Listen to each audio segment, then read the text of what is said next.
दोस्तों जय हिंद। इस वीडियो में हम देखेंगे पर्यावरण के लिए एनसीईआरटी की यानी कि सीटेट के लिए पर्यावरण के लिए एनसीईआरटी क्लास 3 की बुक का सारांश देखेंगे। ठीक है, क्लास 3 की बुक का सारांश देखेंगे। दोस्तों मैंने 3 वीडियो यानी कि 3 लेक्चर इसी क्लास 3 पर बना दिए हैं। बहुत छोटी छोटी वीडियो हैं। ठीक है, आप उन्हें जाके देख लीजिए। यानी कि 1 से लेके मैंने 15 तक चैप्टर मैंने करा दिए हैं। और इन चैप्टरों से जितने भी इम्पोर्टेंट क्वेश्चन बनते हैं आए हैं वो बताए हैं, जितने भी बनने की संभावना है वो बताए हैं, और जितने भी एक्स्ट्रा पॉइंट थे वो भी जुड़े हैं। ठीक है, तो लिंक इसका डिस्क्रिप्शन में है इस वीडियो के, उन तीनों चैप्टरों का। आप वहाँ जाके देख लीजिए तीनों वीडियो का। ठीक है दोस्तों, तो चलिए अगले पार्ट से यानी 16 पार्ट से हम स्टार्ट करते हैं कंटिन्यू। ठीक है, एक बात फिर बता दूँ, ये जो पर्यावरण अध्ययन के लिए है यानी कि सीटेट 2020 पर्यावरण अध्ययन के लिए है। और ये 1 से लेके 5 यानी कि प्राइमरी लेवल के लिए है। किसके लिए है?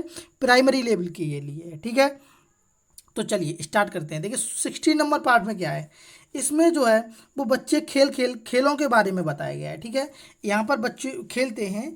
जैसा कि मैं अपनी वीडियो में अपने लेक्चर में करता आया हूँ कि थोड़ा सा पहले आपको पाठ का सारांश बताता हूँ, फिर आपको उसके बारे में बताता हूँ, जिससे कि आप लिंक हो जाते हो। ठीक है, तो इस पाठ का सारांश थोड़ा सा समझ लीजिए कि इसमें जो है वो बच्चे खेल रहे हैं, और बच्चों जितने खेल रहे हैं उन खेलों के बारे में नाम दिया गया है। ठीक है, तो देखिए क्या क्या है। जैसे एक टांग से दौड़ना खेल रहे हैं, छुपन छुपाई, स्टापू जैसे पत्थर के 2 4 टुकड़े रखे उसमें बॉल मारी जाती है वो स्टापू, गिल्ली डंडा, शतरंज और पतंग वगैरह, ये सब खेल खेल रहे हैं। ठीक है, 16 में। अच्छा, वहाँ पर मुझे क्या था, मुझे एक पॉइंट मिला था। वो क्या था, वहाँ बस इतना लिखा था सानिया मिर्जा। क्या लिखा था? सानिया मिर्जा। अदरवाइज सानिया मिर्जा के बारे में कुछ नहीं था। तो जहाँ तक मेरा अनुभव है, सीटेट में सीबीएसई हमेशा ऐसा करता आया है कि एक पॉइंट लिख देगा और उसके बारे में एक्स्ट्रा पॉइंट। जैसे आपने 2020 का, आप मैंने अपनी फर्स्ट वीडियो में ही बताया है कि गांधी जी से रिलेटेड वो चीज़ पॉइंट में थी नहीं, एनसीईआरटी में थी नहीं, लेकिन सीटेट ने पूछी। तो मैंने गांधी जी से जितने भी इंपॉर्टेंट चीज़ें थी वो मैंने फिर उसी में मेंशन कर दी हैं। तो वो भी वीडियो बहुत इंपॉर्टेंट है, अगर आपने नहीं देखा है तो वो जाके देख लीजिए। ठीक है, तो क्या हुआ कि सानिया मिर्जा था बस। अब मैं सानिया मिर्जा से जितने भी इंपॉर्टेंट क्वेश्चन बन सकते हैं या पॉइंट हैं वो मैं यहाँ डिस्कस करता हूँ। देखिए सानिया मिर्जा का जो जन्म है वो 1986 में हुआ था, 15 नवंबर 1986 में हुआ था। यह एक टेनिस है, बस आपको इतना ही याद रखना है। क्या? यह एक टेनिस खिलाड़ी हैं। क्या है? टेनिस खिलाड़ी हैं। और देखिए इन्हें जो है वो 2006 में पद्म श्री सम्मान से सम्मानित किया जा चुका है। देखिए 3 होते हैं ना, पद्म श्री, पद्म विभूषण और पद्म भूषण। ठीक है, तो पद्म श्री से इन्हें सम्मानित किया जा चुका है। कितने में? 2006 में। अमेरिका ने WTF द्वारा, एक विश्व जो हस्तियां होती हैं आप टेनिस के, ठीक है, तो कह सकते हैं, तो WTF द्वारा इम्प्रेसिव न्यू कमर अवार्ड से भी सम्मानित किया है, प्रदान किया है। क्या किया है? मोस्ट इम्प्रेसिव न्यू कमर अवार्ड भी दिया है। ठीक है, तो 2016 में पद्मश्री और ये मिला है, और ये टेनिस से संबंधित है। बस इतना याद कर रखना है आपको। ठीक है, इतना ही पूछेगा, ज़्यादा नहीं पूछेगा। इतना ही था। अब आप कह रहे होंगे कि सर चैप्टर इसमें छोटे छोटे हैं। जब मैं क्लास 4 पढ़ाऊंगा आपको और क्लास 5 पढ़ाऊंगा, तब वहाँ देखिए एक एक चैप्टर एक एक वीडियो में हो पाया करेगा। इसलिए यहाँ छोटे चैप्टर हैं तो जल्दी कवर कर लीजिए। और मैंने एक्स्ट्रा पॉइंट भी जोड़ने की कोशिश की है। यदि आपको यकीन नहीं है तो एक ई पाठशाला नाम करके ऐप आता है एनसीईआरटी का, उसमें एनसीईआरटी खोलिए और फिर ये देखिए तो आपको सब समझ में आ जाएगा। ठीक है, अच्छा, चैप्टर नंबर 17 है और उसका नाम है चिट्ठी आई है। क्या नाम है? चिट्ठी आई है। ठीक है, तो इसमें ज़्यादा कुछ नहीं था मित्र। इसमें क्या था कि इसमें पत्र लेखन के बारे में बताया गया है। यानी कि देखिए, जब आप केवीएस के यानी कि सीटेट के माध्यम से किसी के भी टीचर बन जाएंगे, तब आप एनसीईआरटी पढ़ाएंगे तो 17 चैप्टर जब आएगा तो बच्चों को आपको पत्र लिखने के बारे में बताना पड़ेगा। ठीक है, तो वही बताया है। तो इससे इंपॉर्टेंट कोई क्वेश्चन आज तक बना नहीं है और ना ही इसमें बन सकता है, मुझे लगता है। ठीक है, चलिए चैप्टर नंबर 18, और ये बहुत इंपॉर्टेंट क्वेश्चन है। हर बार ये एक जो ये चैप्टर है वो हर बार एक क्वेश्चन दे के जाता है। ठीक है, तो देखिए चैप्टर का नाम है ऐसे भी होते हैं घर। क्या है? ऐसे भी होते हैं घर। अब मैं अब मैं बताता हूँ ऐसे भी घर होते हैं, इसमें क्या है। तो देखिए चैप्टर का नाम क्या है? ऐसे भी होते हैं घर। ठीक, अब पहले कहानी सुनिए इसकी। देखिए इसमें क्या है चैप्टर में, ये मैं ऐसे करूँगा बस। ठीक है, चैप्टर दिख रहा होगा 18 है। ठीक, ऐसे भी होते हैं घर। इसमें एक नजीम नाम का लड़का है, श्रीनगर का है। कहाँ का है? श्रीनगर का रहने वाला है। और उसके स्कूल में आज से यानी कि जिस दिन ये कहानी लिखी गई है उस दिन से 7 दिनों तक ये हलचल चलने वाली है, हलचल रहेगी। क्योंकि उसके स्कूल में अन्य प्रदेशों से भी छात्र आने वाले हैं। ठीक है, आप समझ गए होंगे मेरी बात कि नजीम नाम का लड़का है, श्रीनगर का है, एक स्कूल में पढ़ता है और उस स्कूल में 7 दिन के लिए विदेश मतलब जितने भी प्रदेश हैं, जितने भी अदर स्टेट हैं, वहाँ से टूर आने वाला है और जिसमें बच्चे आने वाले हैं। ठीक है, तो वही कह रहा है कि हलचल रहेगी, चहल पहल रहेगी। ठीक। अच्छा, अब इससे इम्पोर्टेंट क्या है कि ऐसे भी होते हैं घर। तो देखिए अब कौन कौन से प्रदेश से आए हैं, मतलब एनसीईआरटी में किस किस प्रदेश का नाम दिया गया है। तो देखो असम से आए हैं, मनाली हिमाचल प्रदेश से आए हैं, दिल्ली से आए हैं, राजस्थान से आए हैं। ठीक है, बस इससे ही आए हैं और इतने ही इंपॉर्टेंट है, हर बार इन्हीं प्रदेशों से क्वेश्चन आता है। अच्छा, क्या इंपॉर्टेंट क्या है, तो देखिए अब इन प्रदेशों से जो बच्चे आए हैं ना, वो अपने घर के बारे में बताना चाहते हैं, यानी कि हमारे क्षेत्रों में किस तरह के घर। देखिए मैंने यहाँ मेंशन किया है कि इन प्रदेशों के बच्चे अपने अपने अपने क्षेत्रों में बनने वाले घरों के बारे में बताते हैं। किसके? अपने अपने क्षेत्रों में बनने वाले घरों के बारे में बताते हैं कि हमारे यहाँ कैसे घर बनाए जाते हैं, कैसे नहीं बनाए जाते हैं। ठीक है, तो देखिए सबसे पहले असम में एक लड़का रहता है और असम का एक लड़का आया है, वो अपनी कहानी बताता है कि उसके यहाँ कैसे घर बनाए जाते हैं। तो असम में रहने वाला एक लड़का बताता है कि असम में घर जमीन से लगभग 10 से 12 फीट ऊंचे, ठीक है, बनाए जाते हैं, बने होते हैं। कितने? ये पॉइंट है इंपॉर्टेंट कि 10 से 12 फीट ऊंचे बने होते हैं। उन्हें मजबूत बांस के खम्भों पर बनाते हैं। क्या? मजबूत बांस के खम्भों पर बनाते हैं। यह घर अंदर भी लकड़ी के बने होते हैं। क्या? यह घर जो है वो अंदर भी लकड़ी के बने होते हैं। ठीक है दोस्तों, देखिए आर्ट इतनी अच्छी तो है नहीं, लेकिन फिर भी आपको कोशिश की गई है बनाने की। ठीक है, अब मान लीजिए ये कोई घर है। ठीक, अब क्या होगा, देखिए ये जो है ये तल है, तो यहाँ क्या होता है कि बारिश अधिक होती है। बारिश अधिक होने की वजह से जो ये जो भूखंड है उससे 3 से 3.5 मीटर ऊंचे घर बनाए जाते हैं। इसके नीचे बांस लगा दिए जाते हैं। ठीक है, आपको ये दिख रहा होगा, देखिए ये बांस लगे हुए हैं और ये सीढ़ी लगी हुई है, इससे चढ़ते हैं हम। और ये घर भी जो है वो लकड़ी के बने होते हैं, पूरे किसके बने होते हैं? लकड़ी के बने होते हैं। तो इसी वजह से ये कहा है कि हमारे यहाँ लकड़ी के घर बने होते हैं, लगभग 10 से 12 फुट ऊंचे बने होते हैं और बांस के बने होते हैं और पूरे लकड़ी के होते हैं। ठीक है, अच्छा देखिए अब क्या है कि यहाँ से क्वेश्चन आता है और 2016 में आया भी है और कई बार आया है। मैंने एक ही क्वेश्चन मेंशन किया है आपको बस बताने के लिए कि कैसे क्वेश्चन आएगा। तो क्वेश्चन क्या था मित्र, वो ये था कि ग्रामीण क्षेत्रों में मकानों के, देखिए मैं आपको जूम कर देता हूँ, हो सकता है आपको दिखाई नहीं दे रहा हो, अब दिखाई दे रहा होगा उम्मीद है। ठीक है, चलिए देखिए बोल रहा है क्वेश्चन कि ग्रामीण क्षेत्र के मकानों के ढांचे वहाँ की जलवायु की स्थिति से संबंधित होते हैं।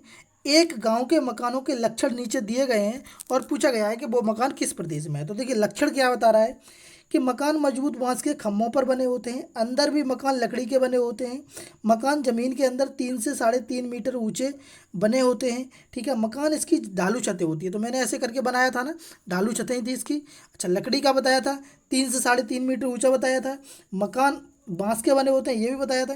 तो अब पूछ रहा है कि यदि इस गांव में भारी वर्षा होती है तो यह गांव किस राज्य का है।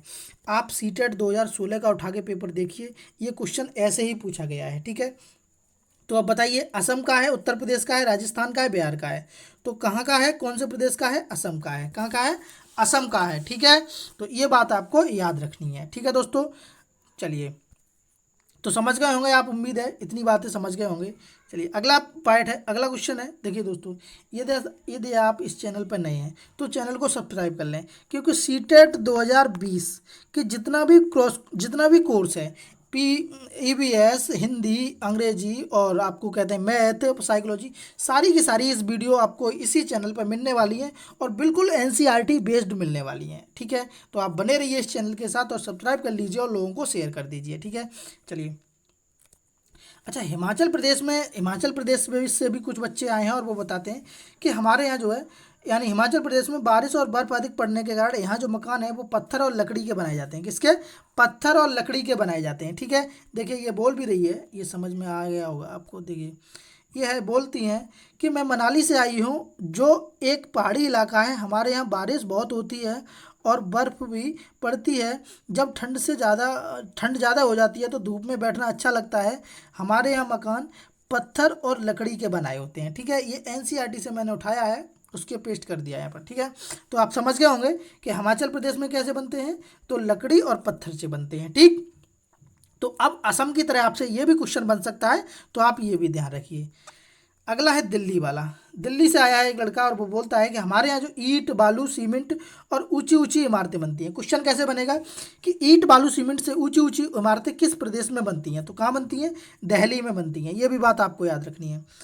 राजस्थान से आए हैं। राजस्थान के बारे में बताते हैं कि राजस्थान में बारिश बहुत कम होती है और गर्मी बहुत अधिक पड़ती है, इसलिए राजस्थान में मिट्टी के घर बनाए जाते हैं और दीवारें बहुत मोटी होती हैं।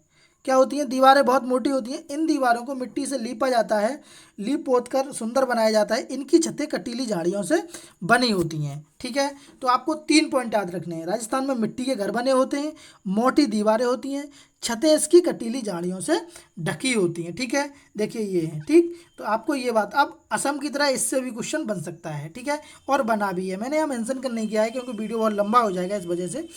ठीक है, अच्छा, राजस्थान में एक चीज़ और इम्पोर्टेंट मुझे दिखी थी, वो सॉरी चैप्टर में, वो ये लिखा था इन्होंने कि राजस्थान में लोग अपने आंगन में टाँका बनाते हैं जिससे कि जल सुरक्षित रहे। क्या होता है मैं बताता हूँ।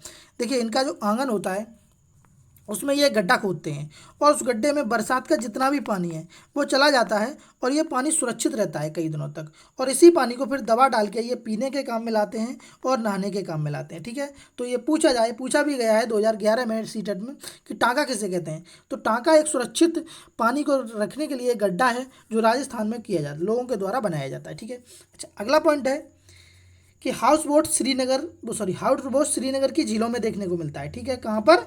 हाउस बोट जो हैं, आपको पता ही होगा, झीलों में तैरते घर जो हैं वो कहाँ पर मिलते हैं? श्रीनगर में देखने को मिलते हैं। यहीं पे मैं एक बात और बता दूँ, देखिए, इंडिया में तो झीलों में जो घर तैर रहे हैं उन्हें हाउस बोट कहते हैं। क्या कहते हैं? House boat.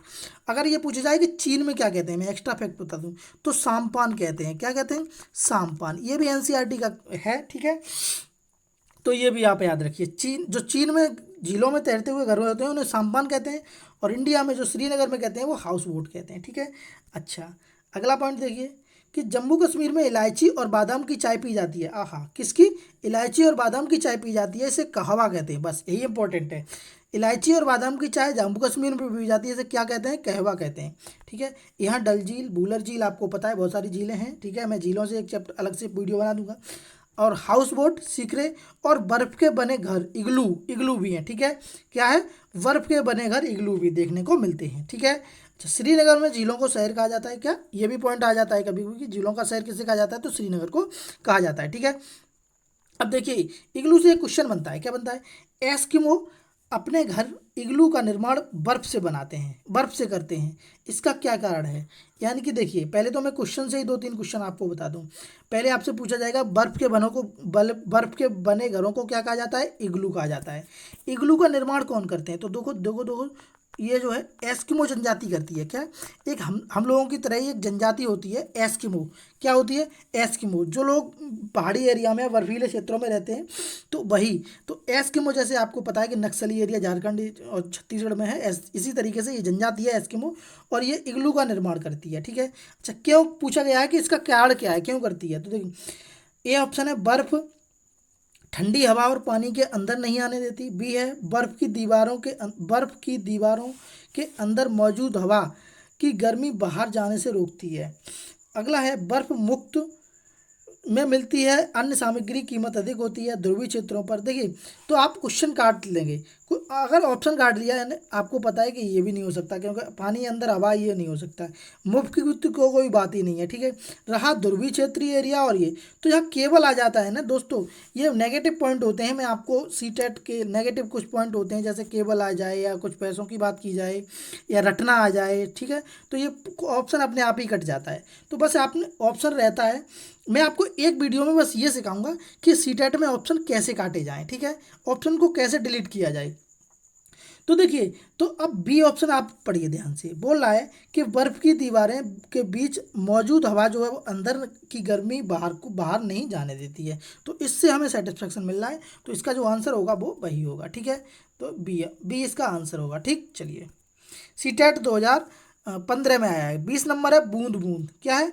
बूंद बूंद से। ठीक है, इसमें कुछ नहीं है ज़्यादा। इसमें राजस्थान का एक लड़का है, देखिए ये राजस्थान का एक लड़का है माधव, और ये राजस्थान में रहता है। यहाँ पानी की बहुत किल्लत है और किसी किसी वर्ष तो पूरी वर्षा नहीं होती है। इस वजह से इस पाठ के पानी के बारे में बताया गया है। इसमें बस यही था कि टाँका, तो टाँका मैं आपको बता चुका हूँ।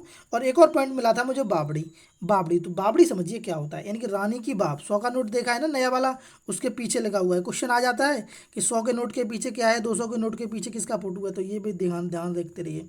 तो रानी की बाव में क्या है कि ये जो है वो सीढ़ीनुमा तालाब होता है। क्या? सीढ़ीनुमा तालाब होता है, जिसमें आसपास के लोग जो हैं, आसपास के लोग जो रहते हैं, आसपास के लोग, वो अपना पानी इसी से चलाते हैं। जो बारिश हो जाती है और पानी सुरक्षित हो जाता है तो इसी से पानी लेते हैं। ठीक है, तो रानी की बाव समझ गए होंगे कि सीढ़ीनुमा कुआं होता है, वो तालाब होता है। ठीक है, एक पॉइंट मैंने एक्स्ट्रा मेंशन किया है कि राजेंद्र सिंह को जल पुरुष या पानी वाले बाबा के नाम से भी जाना जाता है। सी टेट में भी आया है, टेट में भी आया है। ठीक है, तो किसके नाम से जाना जाता है? जल पुरुष को पानी वाले बाबा, और जल पुरुष को राजेंद्र सिंह के नाम से जाना जाता है। ठीक है, चलिए ठीक दोस्तों, ये चैनल आपको ये लाइव स्कूल पसंद आ रहा है तो चैनल को सब्सक्राइब कर लीजिए और शेयर कर दीजिए। चैप्टर नंबर 21 है तरह तरह के परिवार। क्या है? तरह तरह के परिवार। आपको पता है कि इस पाठ में परिवार के बारे में बताया गया है। तो मैंने आपको फर्स्ट वीडियो में ही परिवार के बारे में, एकल परिवार और संयुक्त परिवार क्या होता है, वो मैंने आपको बता दिया है। आप वो वाली वीडियो देख लीजिए। ठीक है, चलिए अब इसमें एक क्वेश्चन था, वो ये था कि देखिए, एक परिवार इकाई होती है, यानी बोल रहा है क्वेश्चन बोल रहा है कि परिवार एक इकाई होती है जिसमें माँ, पिता और उनके 2 बच्चे होते हैं।